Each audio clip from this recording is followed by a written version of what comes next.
Palm oil ஆரோக்கியமானதா இல்லையா? பொதுவா மருத்துவ கூட்டமைப்புகள் பார்க்குற கண்ணோட்டத்தில் பார்த்தாவே பாம் ஒலின்னு சொல்லக்கூடிய நம்ம ரேஷன் கடை பாம் ஆயிலும் பெருசாக கொலஸ்ட்ரால் அதிகம் பண்ணுவதில்லை.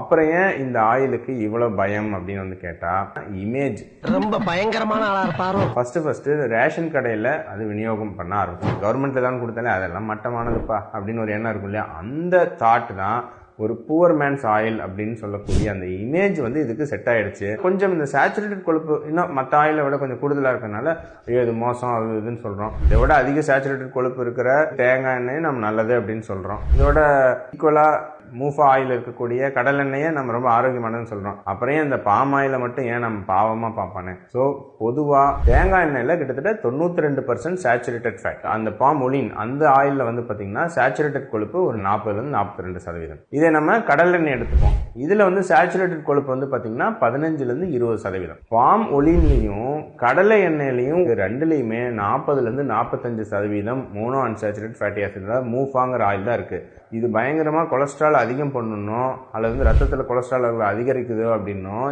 எந்த விதமான ஆராய்ச்சிகளிலும் நிரூபணமாகவில்லை. மக்கள் பயப்படும்படி பாம் ஆயில் அந்த அளவுக்கு கெடுதலானதெல்லாம் ஒன்றும் கிடையாது. Thank you your honour, thank you.